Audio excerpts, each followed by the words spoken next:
Je le disais, c'est donc le choc au Japon aujourd'hui, c'est même la consternation après le décès de son ancien Premier ministre Shinzo Abe, un Premier ministre du Japon en 2006, du 26 septembre 2006 au 26 septembre 2007 et du 26 décembre 2012 au 16 décembre 2020, touché par balle à 2 reprises pendant un meeting politique alors qu'il prononçait un discours de soutien en vue des élections sénatoriales qui devaient avoir lieu, qui auront peut-être lieu dimanche. Shinzo Abe n'a pas survécu à ces graves blessures. On en parle avec mes invités. Merci Bruno Pomar d'être là et de nous faire le plaisir de partager avec nous votre expertise. Vous êtes ancien policier du RAID, membre fondateur aussi d'un think tank. Merci d'être là avec nous. Et puis Catherine Gentil est là aussi. Merci chère Catherine pour tout ce qui est politique internationale.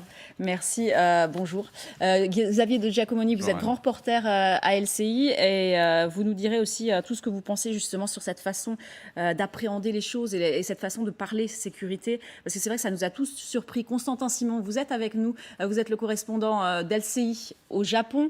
Racontez-nous quels sont les derniers développements, puisque le meurtrier présumé, il est interrogé par la police.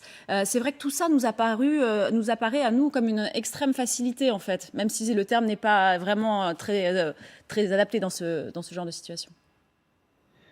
Extrême facilité, je ne sais pas parce qu'il y a quand même très peu d'armes, au Japon et donc les dernières informations qui sont assez intéressantes, c'est que la police, japonaise, donc de la ville de Nara, a trouvé au domicile, du principal suspect, Tetsuya Yamagami, eh bien, des armes artisanales, donc des fusils, des explosifs, presque une petite usine en fait artisanale, et donc il les avait fabriqués lui-même. Il a reconnu avoir fabriqué, ce fusil, qui, donc a contribué à l'assassinat de Shinzo Abe. Cela montre bien à quel point il est difficile de se trouver des armes au Japon. Alors, que sait-on de ce suspect? Eh bien, c'est un ancien militaire. Alors, il n'y a pas d'armée au Japon, mais ce sont les forces d'autodéfense japonaises, une sorte d'équivalent de l'armée. Il est passé donc dans la marine de 2002 à 2005. C'est peut-être là qu'il a acquis ce savoir des armes. On en sait peu sur ses motifs. Il a dit qu'il désapprouvait Shinzo Abe, mais ne désapprouvait pas sa politique. Vous voyez, ça a l'air un petit peu complexe, sans doute l'acte d'un fou ou d'un marginal. Constantin Simon, quand je parlais d'extrême facilité, je parlais d'extrême facilité sur le dispositif de sécurité. Quel était-il ce dispositif de sécurité? Parce que c'est vrai, et on en parlait avec Catherine avant l'émission, que par rapport à ce qui se passe en France, là, on a l'impression que, et souvent les gens décrivaient aussi Shinzo Abe, ses voisins ont témoigné quand il était aussi Premier ministre, en disant que c'était quelqu'un qui se baladait assez facilement sans escorte de sécurité, en baladant son chien tous les jours. Oui, alors c'est pas le même pays, hein. Faut quand même rappeler qu'au Japon, il y a pas d'armes à feu, comme aux États-Unis. Il y a pas d'acte de terrorisme, enfin très, très, très peu et donc voilà, c'est pas ce contexte-là. Alors il était protégé quand même, Shinzo Abe, mais voilà, le contexte fait que c'est un pays très sûr, normalement et d'où la sidération, aujourd'hui, hein. Je veux dire les Japonais, n'ont pas l'habitude de voir ce genre, d'actes, hein. Le 1er ministre japonais, Fumio Kishida a eu des mots très durs, hein. Il a parlé, d'actes totalement inacceptables, d'actes de brutalité, et ça dit bien la sidération, voilà, des Japonais qui n'ont pas l'habitude. On entend parfois des affaires d'attaques au couteau, si vous voulez, mais pas avec des armes à feu. Non, ça c'est très étonnant. Il y a combien de décès par arme à feu? Vous restez avec nous après jusqu'à la fin de cette demi-heure. Au Japon, par an, il y a combien de décès en moyenne par arme à feu? Moins de 10, vous voyez, moins de 10 par an, c'est ridicule comparé à d'autres pays. Pour une population de 126 millions d'habitants, 2 fois celle de la France, il y a moins de 10 décès par an. Alors, vous restez avec nous, Constantin Simon. C'est vrai que on en parlait, c'est complètement différent par rapport à ce qui se passe en France. Xavier de Giacomoni, Fumio Kishida, il est très ému. Il a dit: je priais pour que sa vie soit sauvée, mais malgré ça, j'ai appris la nouvelle de sa mort. C'est vraiment regrettable. On en parlait avec Constantin Simon. C'est son disciple. Oui, c'est ça. C'est son mentor. Shinzo Oui, Abe, ouais, voilà, c'est le mentor vraiment C'était son de ministre Fumio des Affaires Kishida. étrangères et effectivement, c'est un choc considérable au Japon, visiblement. Et on voit les conditions dans lesquelles se fait cette campagne électorale. C'est donc dans cette ville de Nara, sur une petite place à côté de la gare. On est à l'ouest de Tokyo, pour bien Oui, situer, voilà, c'est ça. il n'y a pas énormément de monde. Il est venu en quasi semi-retraité de la politique japonaise.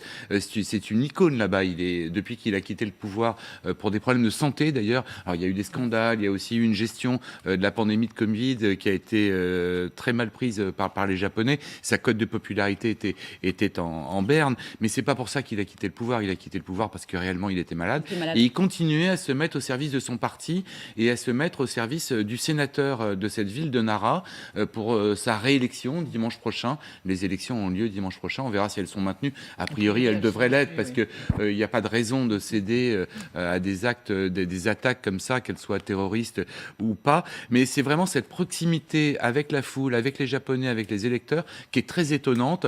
Visiblement, il avait 1 ou 2 agents de sécurité, mais de manière extrêmement discrète, et ils n'ont rien pu faire. C'est vrai que c'est une façon qui nous apparaît un peu très, très scandinave, j'avais envie de dire, par rapport à le rapport par rapport à l'homme ou la femme de pouvoir au Japon. Vous l'avez connu aussi aux États-Unis. Je fais juste une petite dégression vers vous, Catherine. Comment ça se passait quand vous couvriez, par exemple, la campagne électorale de Joe Biden ? Alors c'était très, très impressionnant. Il y a 2 moments, avant et après. Avant, tant qu'il n'est pas encore candidat officiel, en l'occurrence du Parti démocrate, il était justement d'un accès assez facile. C'était un peu la même chose. Moi j'avais couvert ce qu'on appelle les caucus, là, justement les primaires démocrates dans l'Iowa, et dans un État très rural. Et Joe Biden justement était venu faire un discours dans le préau d'une école, et j'étais moi-même assez sidérée de voir le peu de protection qu'il y avait autour de lui et autour des autres candidats démocrates qui étaient une petite dizaine. À partir du moment où il devient officiellement le candidat, et alors a fortiori quand il est président, là il y a une espèce de forteresse de forces de l'ordre et d'hommes de ce qu'on appelle le Secret Service, qui est absolument pas secret aux États-Unis. D'ailleurs, ça n'a rien à voir avec la France. C'est vraiment l'unité qui est chargée de la sécurité, notamment du président et des personnalités importantes du pays. Et là, effectivement, c'est un rempart qui fait qu'on ne peut pas s'approcher de lui.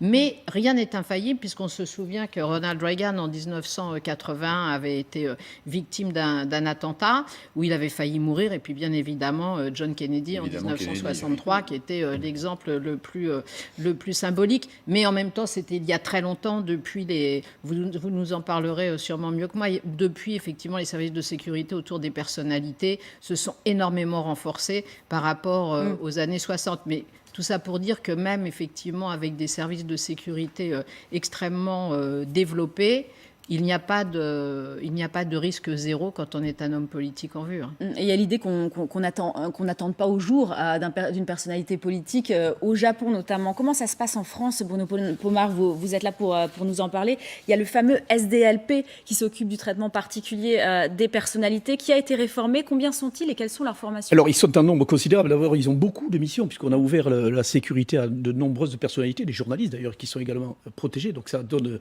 à notre police beaucoup de missions. Il y a plus de 140 missions qu'effectue le service du SDLP, et ils sont près de 1300 effectifs, avec 650 rien que pour ce qui est la protection des personnalités. Par exemple, si vous prenez l'exemple d'Emmanuel Macron, c'est entre 80 et 85 policiers du GSPR, policiers et gendarmes du GSPR, qui sont là pour assurer la sécurité sur les déplacements du président de la République. En plus, vous rajouterez évidemment tous les effectifs locaux.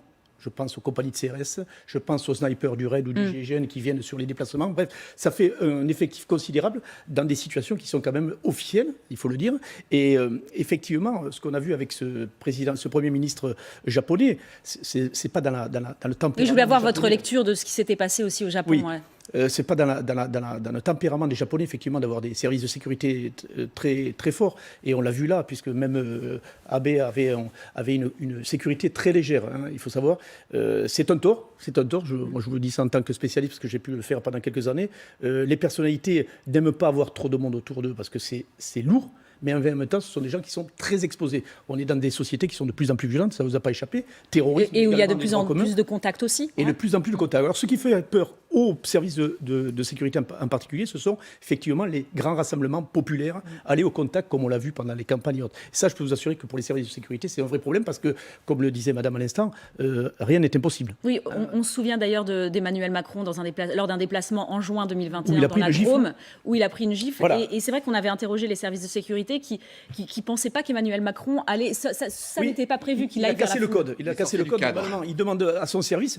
Vous parliez du Secret Service. Le Secret Service, vous savez que lorsque le Secret Service donne un ordre au président des États-Unis, le président, il écoute l'ordre. C'est impossible. En France, vous faites ça, vous risquez une mutation. Aux États-Unis, le président doit se plier aux décisions de ses gardes du corps. C'est-à-dire que si on lui dit vous n'allez pas à tel endroit, il n'y a pas de discussion, il n'y a très pas de strict. négociation. Alors d'autant plus aux États-Unis qu'effectivement il y a plus d'une arme à feu par habitant. Hein. C'est ça. Donc Les risques sont- les risques sont bien plus importants, mais quand même. Mais notre société française qui est très exposée, on le voit avec le nombre d'élus, les quantités d'élus qui ont été agressés. Moi, je suis maire, mais maire d'un village dont je ne risque pas grand-chose, mais le nombre d'élus qui sont agressés, dont un qui est mort, évidemment, bousculé par une voiture. Bref, on a une société qui est de plus en plus violente. Les services du SDLP se sont adaptés à cette violence, effectivement, mais rien n'est impossible. Et je peux vous assurer que lorsqu'il y a des déplacements, que ce soit du Premier ministre, du ministre intérieur, de l'ensemble des ministres, mais ceux qui sont le plus exposés, je peux vous assurer qu'il y a des services de sécurité, ce qu'on appelle des cercles, premier cercle, deuxième cercle, troisième Oui, cercle. ça fonctionne en cercle. Voilà. Mais malgré ça, encore une fois, lorsqu'on va au contact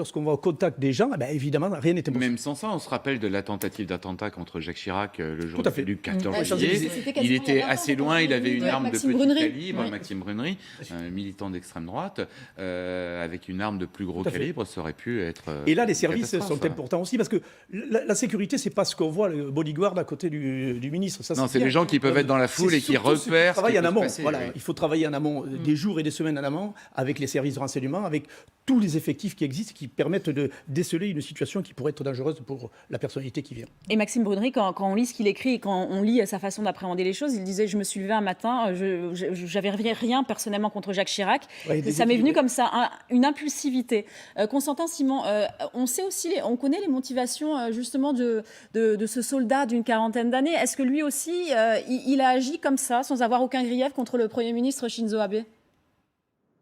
Alors, il a dit qu'il désapprouvait Shinzo Abe, mais qu'il ne désapprouvait pas vraiment sa politique. Donc, vous voyez, c'est un peu compliqué. Est-ce que c'est lié à son passé d'ancien militaire? Pourtant, Shinzo Abe a fait beaucoup pour les forces d'autodéfense japonaises. Il a essayé de leur reconnaître un vrai rôle, puisqu'elles n'ont pas de rôle dans la Constitution. Alors, c'est quand même compliqué de donner des raisons, des motifs. En tout cas, il a reconnu, c'est déjà une chose, et il a reconnu aussi donc l'assassinat et avoir prémédité cet assassinat. Comment était-il informé? Parce que visiblement, Shinzo Abe a changé la veille le lieu qui était prévu pour son discours. Donc voilà, il vivait à Nara, il savait que Shinzo Abe allait passer à Nara. Est-ce qu'il avait eu plus d'informations? C'est difficile à dire. En tout cas, je voulais juste rebondir sur ce que vous disiez sur la violence de la société. Au Japon, la société n'est pas violente. Et quand vous avez un meeting électoral, c'est très cadré. C'est-à-dire, donc il n'y a pas besoin peut-être en temps normal du service de sécurité auquel on est habitué en France, parce que voilà, les gens, le public reste à sa place. Il n'y a pas forcément de bain de foule comme en France. C'est une société où on ne se serre pas forcément la main tellement. Les journalistes, ils restent à leur place. Le public, il reste à sa place. Voilà.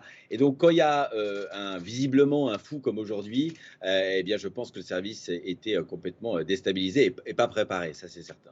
Oui, ça fait réagir beaucoup au Japon aussi parce que l'insécurité, comment est-elle?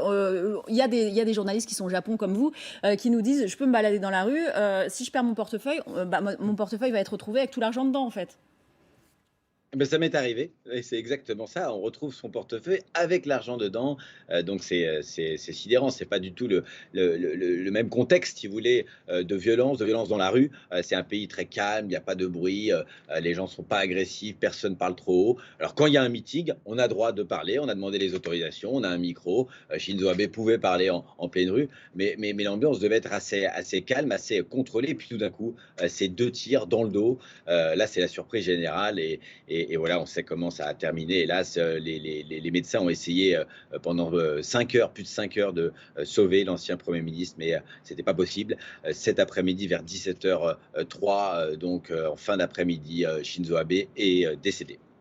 Constantin Simon, j'ai une dernière question. Il y a des groupes politiques encore qui sont organisés au Japon, ce qu'on appelait les gangs de Yakuza, par exemple. On en est où au Japon de ces gangs-là?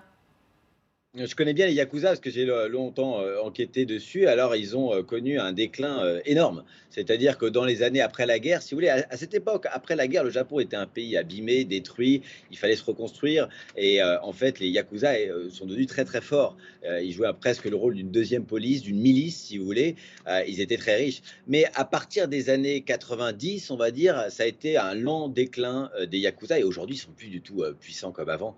Donc, il y a eu le dernier assassinat politique d'envergure, c'était en 2007, c'était le maire de Nagasaki, donc une grande ville, qui a été assassiné par des Yakuza. Mais aujourd'hui, on n'entend plus tellement d'affaires d'assassinats, encore parfois des gangs qui se combattent, mais ils sont quasiment anéantis. Donc aujourd'hui, Bon, c'est difficile, on verra ce que dit. Il y a une conférence de presse qui a lieu en ce moment de la police japonaise, on verra ce qui en ressort. Mais ça a plutôt l'air, en gardant ma prudence, mais l'acte d'un dérangé, quoi. Merci Constantin Simon. Bruno Pomar, il y aura certainement une grande refonte des services de sécurité après ce qui vient de se passer au Japon. On va réfléchir à quoi Oui, principalement? c'est évident, même si c'est des pays effectivement où on n'a jamais vu trop ce qui s'est passé en termes de sécurité. On ne veut pas voir d'ailleurs, hein, peut-être en limite, mais je pense que oui, il va y avoir une refonte sur l'accompagnement des personnalités, parce que là, on avait une personnalité qui était en retraite, en gros, hein, puisqu'il avait fini son mandat, au même titre que ceux qui nous gouvernent. Alors certains gardent des sécurités allégées par rapport à ce qu'ils ont. D'autres les refusent. Pardon. D'autres les refusent, comme Jean Castex, qui aimerait s'en passer. C'est un tort. Enfin, ça, oui, c'est vrai qu'il a dit. C'est le journal du dimanche qui racontait ça, qu'il avait décidé. Il ne vit plus à Prades, mais il a décidé d'être à Paris et sans service de sécurité. Mais je pense que c'est pas serein. C'est pas une bonne décision. Non, c'est pas une très bonne décision de sa part. Mais bon, il fait ce qu'il veut. Quoi qu'il en soit, que ce soit M. Sarkozy et d'autres premiers ministres et des ministres intérieurs en particulier, sont toujours protégés, ce qui est normal, avec des sécurités allégées, puisque généralement ils gardent un garde du corps avec un officier de sécurité plus un chauffeur, voire parfois une suiveuse avec des officiers de sécurité en plus. Ça dépend de la température, je dirais, et de l'atmosphère, de ce qui se passe à des moments précis. Hein. On le sait, avec des journalistes aussi également, hein, lorsqu'il y a des montées de tension. On l'a vu avec le nombre de journalistes et de personnalités exposées pour des déclarations et autres.